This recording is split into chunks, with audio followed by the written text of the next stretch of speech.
আইন আপনার বন্ধু এই ইউটিউব চ্যানেলে দর্শক শ্রোতা বন্ধুদের স্বাগত জানাই। বিশিষ্ট আইনজীবী শ্রী জয়ন্ত নারায়ণ চট্টোপাধ্যায়ের কাছ থেকে আজ আমরা জেনে নেব অনেকগুলো গুরুত্বপূর্ণ বিষয় সম্বন্ধে। আসুন, ইচ্ছাপত্র বা উইল কিভাবে করা যায়, কে করতে পারেন, সেই নিয়ে জানব। নমস্কার, আমি জানতে চাইছি যে উইল কে বা কারা করতে পারেন। প্রথম কথা হলো, উইল একটা অত্যন্ত গুরুত্বপূর্ণ বিষয়, যেটা নিয়ে আমাদের এই আইন আপনার বন্ধু দপ্তরে প্রচুর মানুষ জানতে চান, এবং আমরা সেই জন্য আজকে এই উইল বিষয়টাই বেছে নিয়েছি। হ্যাঁ, তোমার প্রশ্ন হলো উইল কে বা কারা করতে পারেন। উইল যে কোনো মানুষ করতে পারেন। অনেকের ধারণা আছে উইল একটা স্ট্যাম্প পেপারে করতে হবে, উইল কম্পিউটারে ছাপতে হবে, না হলেও চলে।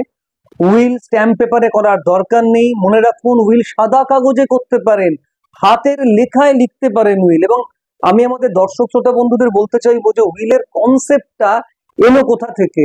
বহু আগে যখন বণিকরা ব্যবসা বাণিজ্য করতে যেতেন জাহাজে করে, ধরা যাক তারা চলছেন দিনের পর দিন, সপ্তাহের পর সপ্তাহ, ঝড় উঠলো, জাহাজ ডুবি হচ্ছে, সেই সময় তারা কিন্তু ওই একটা বোতলের মধ্যে কাগজে নিজের ইচ্ছাটুকু লিখে, অর্থাৎ তারা তো বণিক, তাদের সম্পত্তি কে পাবেন সেইটুকু লিখে তারা কিন্তু ভাসিয়ে দিতেন ওই বোতল। এবং তারপর ওই বোতল হয়তো ভাসতে ভাসতে কোনো দিন পাড়ে এসে উঠলো, তখন তারা কোন বণিক তিনি পাঠিয়েছেন এই চিঠি বা ইচ্ছাপত্র। ইচ্ছাপত্র নামটা ওখান থেকেই আসে। অর্থাৎ একজনের ইচ্ছা পত্রের আকারে যা বেরোচ্ছে তাই হলো ইচ্ছাপত্র। এইভাবে উইলের জন্ম হয়। তবে আজকাল কিন্তু আমি তোমাকে বলি, যুদ্ধক্ষেত্রে বসেও কিন্তু একজন উইল করতে পারেন। ধরা যাক কারো গুলি লেগেছে, তিনি মারা যাচ্ছেন, সেই সময়েও কিন্তু তিনি উইল করতে পারেন। তবে আমি কিন্তু ব্যক্তিগতভাবে মনে করব, যারা আমাদের এই অনুষ্ঠান দেখছেন শুনছেন তাদের বলবো যে দেখুন, আমরা কিন্তু বলি উইল বা ইচ্ছাপত্র করা উচিত সুস্থ দেহে ও মনে।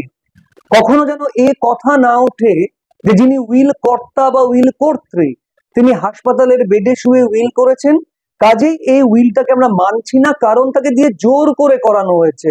তবে এটা কিন্তু বলছি না যে হাসপাতালের বেডে শুয়ে উইল করলে সেটা ভ্যালিড নয়, তা বলছি না। একটা অস্ত্র তুলে দেওয়া বিপক্ষের হাতে, আমি বলবো সুস্থ দেহে এবং সুস্থ মনে একটা উইল করা উচিত। যে কোনো মানুষ করতে পারেন। অনেকে বলেন উইলটা রেজিস্ট্রি করা দরকার। উইল আনরেজিস্টার্ডও কিন্তু ভ্যালিড। অর্থাৎ উইল যে রেজিস্ট্রি করতেই হবে এমন কোনো কথা নেই। সাদা কাগজে নিজের মনের ইচ্ছেটুকু লিখুন, এবং তারপর আমরা বলছি যে কিভাবে ফরম্যাটটা কিভাবে হওয়া উচিত সেটাও আমরা জানাবো। হ্যাঁ, তোমার পরের প্রশ্ন। অনেকগুলো গুরুত্বপূর্ণ কথা এখানে পরপর উঠে এলো। 1 নম্বর হচ্ছে উইল রেজিস্ট্রেশনটা কম্পালসারি নয়, একেবারেই নয়। কিন্তু উইলের কি কোনো নিজস্ব ফরম্যাট আছে বা নিজস্ব কোনো আইনি ভাষা এখানে কি বজায় রেখে তবে কি ইচ্ছাপত্র করাটা প্রয়োজন? আর ইচ্ছাপত্রের বিষয়বস্তুটা কি হবে, মানে সম্পত্তি বিলিবন্টন কিভাবে হবে একজন মানুষ মারা যাওয়ার পরে, সেই নিয়ে ইচ্ছাপত্র। সুতরাং সেই সম্পত্তির বিবরণ সেটা কতটা দেওয়া প্রয়োজন, বা যাকে আমি দিতে চাইছি তার বিবরণ কিভাবে দেওয়া উচিত, কি কি মাথায় রাখতে হবে যখন একটা মানুষ ইচ্ছাপত্র করবে, এইটা যদি বল। পারমিতা, তোমার প্রশ্নের মধ্যে তোমার উত্তর রয়েছে, যে একদম ঠিক। যিনি উইল কর্তা বা উইল কর্ত্রী তিনি যখন উইলটা করবেন তখন তিনি তার যাবতীয় সম্পত্তির বিবরণ দেবেন।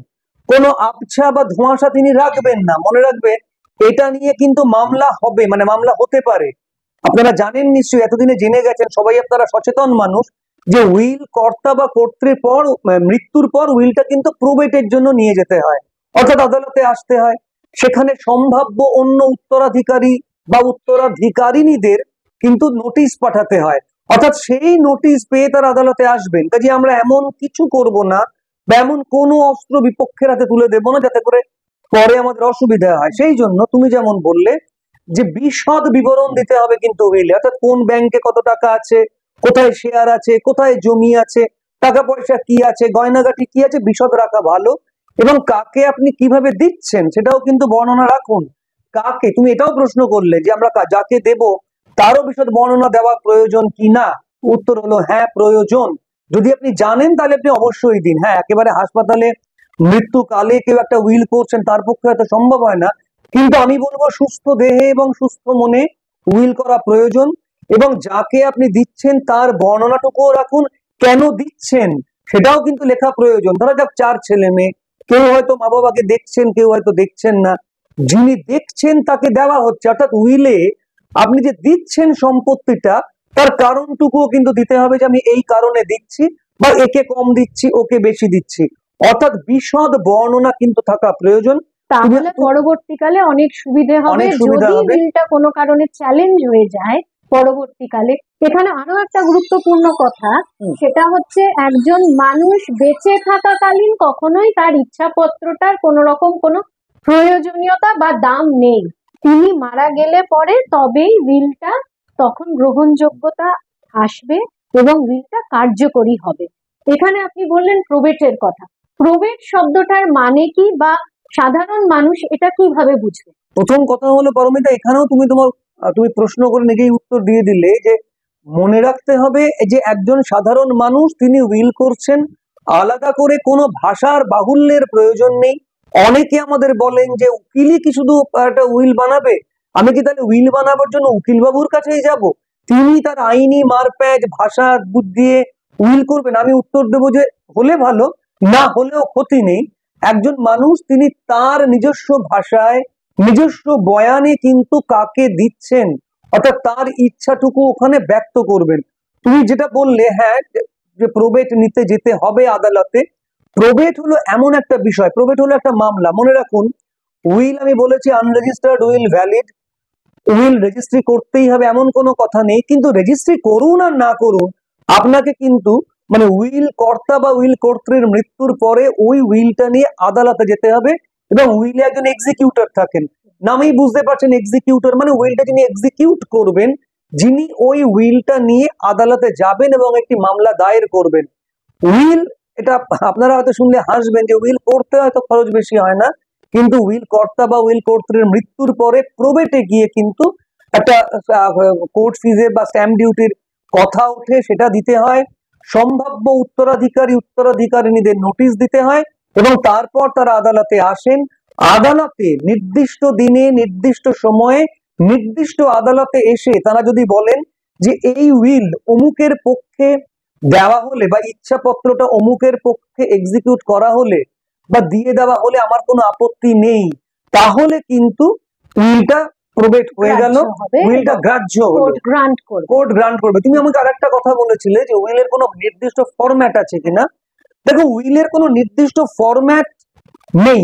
একজন মানুষ সাধারণভাবে তার নিজের ইচ্ছে মতো উইল করতে পারেন। তবে আপনারা হয়তো অনেকে জানেন যে আমি অনেকগুলি বই লিখেছি, তার মধ্যে একটা বই হলো এই আইনের দরবারে। এই আইনের দরবারে একটা শপিজেন বাংলা বলে একটা প্রকাশনা সংস্থা তারা বের করেছে। এইখানে আমি উইল দানপত্র সম্পর্কে বিশদে লিখেছি। সেখানে আমি লিখেছি, আমি আপনাদের শোনাই, যে একটা ফরম্যাট নির্দিষ্ট না থাকলেও আপনারা কিভাবে এগোতে পারেন।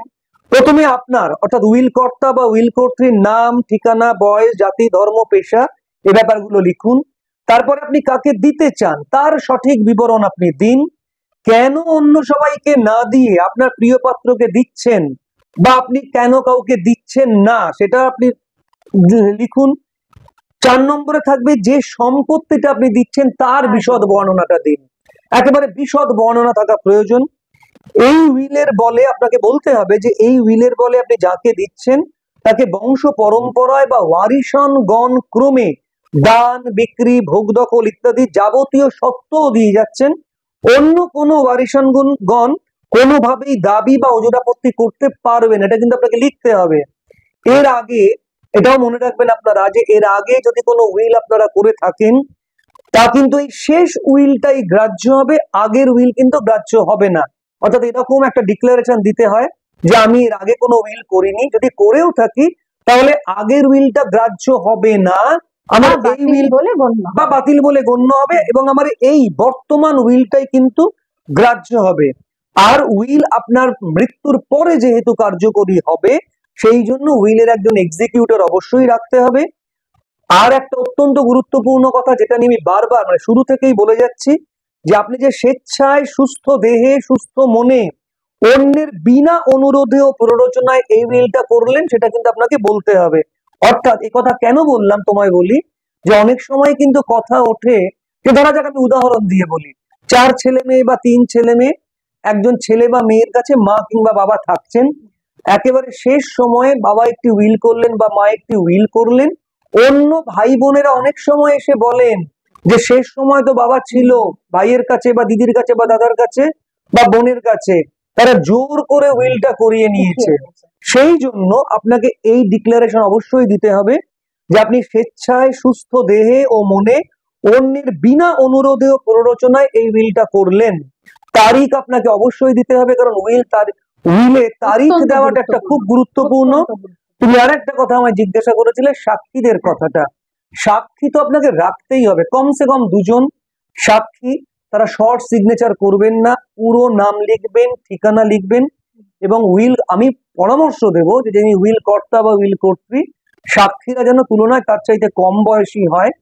কমসে কম দুজন সাক্ষী তো রাখতেই হবে, 3, 4, 5 জন সাক্ষীও রাখা যেতে পারে, কারণ এই সাক্ষীদের কিন্তু অতীব গুরুত্ব রয়েছে এই উইলের ব্যাপারে।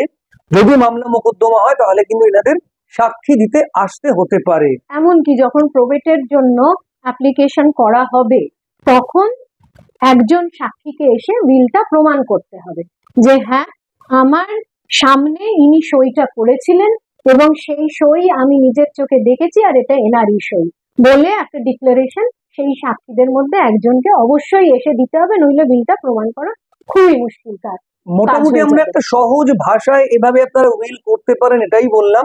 তবে এর পরে আমার এর মধ্যে আমি একটু থামাচ্ছি, এর মধ্যে একটা কথা আপনি বললেন এক্ষুনি যে যাকে আমি দিচ্ছি তিনি যে পরবর্তীকালে সেই সম্পত্তি ভোগ দখল করবেন এবং তার উত্তরাধিকারীরাও এই সম্পত্তির ভোগ দখলকারী হবে, এমনটা না হয়ে যদি উইল কর্ত্রী বা উইল কর্তা মনে করেন যে কাউকে আমি জীবন সত্ত্ব দেব উইলের মাধ্যমে, যেমন ধরুন মা বা বাবা তাকে বা স্ত্রীকে উনি জীবন সত্ত্ব দিতে চাইছেন, তো এমন কি হতে পারে যে জীবন সত্ত্বটুকু দিলাম পরবর্তীকালে সম্পত্তিটা কারোর কাছে চলে গেল, এমন কি তিনি করতে পারেন? দেখো এইটা বলা খুব মুশকিল, খুব মুশকিল এটা বলা, কারণ অনেক সময় আমরা বলি শর্ত সাপেক্ষ উইল না হলে ভালো হয়। কারণ অনেক সময় কিন্তু আমরা দেখি যে শর্ত সাপেক্ষ উইল হলে ভবিষ্যতে একটা গন্ডগোল হওয়ার সম্ভাবনা থাকে। সেই জন্য আমি ব্যক্তিগতভাবে পরামর্শ দেব, যারা আমাদের অনুষ্ঠান দেখছেন ও শুনছেন, শর্ত সাপেক্ষ উইল না হলে ভালো। একবারে কাউকে দিন, সেটা কিন্তু আপনাদের জন্য অনেক সুরাহার বন্দোবস্ত হবে। তবে অনেক সময় আমরা দেখেছি, আমরা কিন্তু আগে দেখেছি এরকম এই শর্ত সাপেক্ষ উইল, একজনকে জীবন সত্ত্ব দেওয়া হলো, স্বামী একটা উইল করলেন, আমার মৃত্যুর পর আমার স্ত্রী থাকবেন, স্ত্রীর মৃত্যুর পর আমার বড় ছেলে বা মেজো ছেলে পাবে, এটাও কিন্তু আমরা অনেক সময় দেখেছি। তবে একজন আইনের ছাত্র হিসেবে আমি দেখি বা যা দেখি সেই পরিপ্রেক্ষিতে বলছি এটা না হলে ভালো, কারণ অনেক সময় কিন্তু অনেক বিতর্ক ওঠে, অনেক মামলার জন্ম দেয়। এইখানে আরো একটা প্রশ্ন, সেটা হচ্ছে এই যে শর্তের কথাটা উঠে এলো, এখানে একটা জিনিস মাথায় আসছে, দানপত্র এবং ইচ্ছাপত্র এই দুটোর মধ্যে তফাৎ কি?